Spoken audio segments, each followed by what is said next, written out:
Homeopathy চিকিৎসার সেবা গ্রহণ করুন, সুস্থ থাকুন। পুরো ভিডিওটি দেখুন, ভালো লাগলে লাইক শেয়ার করুন।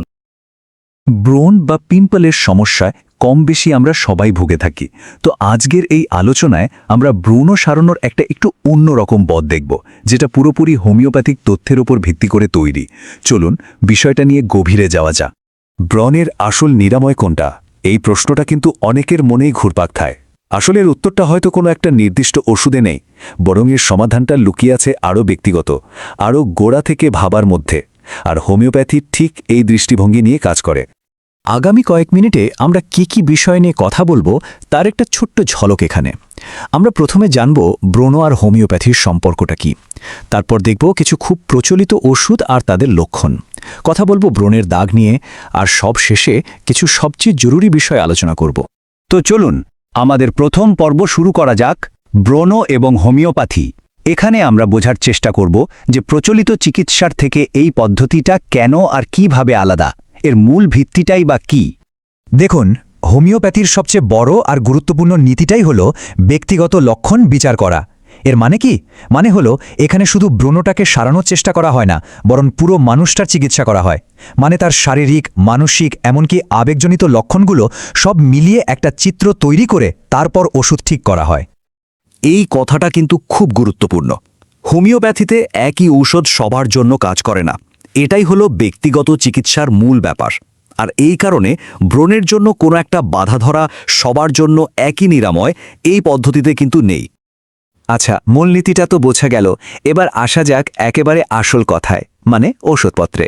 এখন আমরা ব্রণের জন্য সবচেয়ে বেশি ব্যবহৃত কিছু হোমিওপ্যাথিক ওষুধ আর কখন কোনটা কাজে লাগে সেই লক্ষণগুলো সম্পর্কে জানব। আচ্ছা, চলুন কিছু উদাহরণ দেখি। যেমন ধরুন সালফার, এটা কাদের জন্য?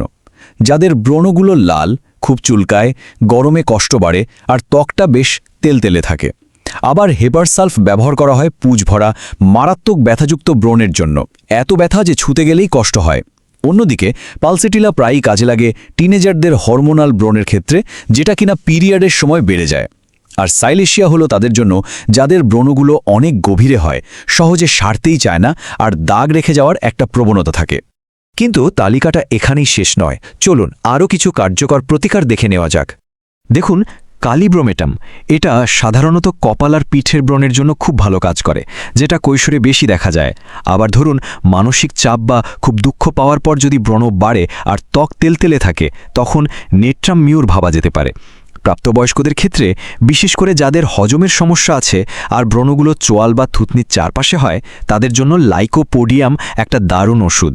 আর একটা বেশ মজার ব্যাপার হলো বোভিস্টা, এটা বিশেষভাবে কসমেটিক্স বা মেকআপ ব্যবহার করার ফলে যে ব্রণ হয় তার জন্য ব্যবহার করা হয়।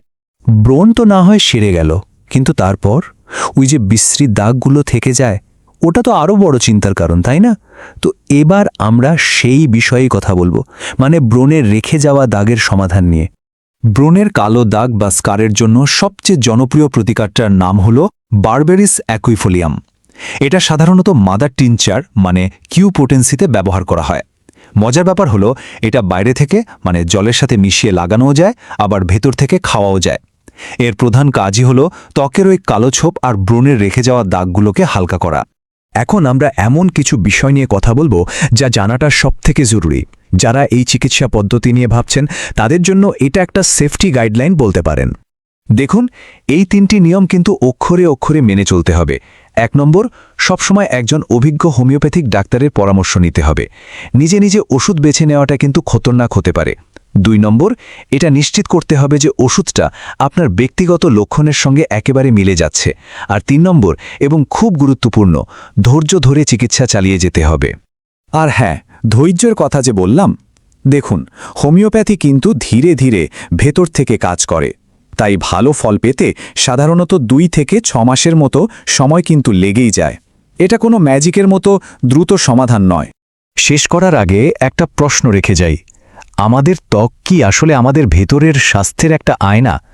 হোমিওপ্যাথি কিন্তু ঠিক এটাই মনে করে, যে ব্রণ শুধু ত্বকের ওপরের কোনো সমস্যা নয়, এটা আসলে ভেতরের কোনো একটা ভারসাম্যহীনতারই সংকেত। এই দৃষ্টিভঙ্গি নিয়ে ভাবলে হয়তো সমাধানের একটা নতুন দিগন্ত খুলে যেতে পারে। ভালো লাগলে লাইক শেয়ার করুন।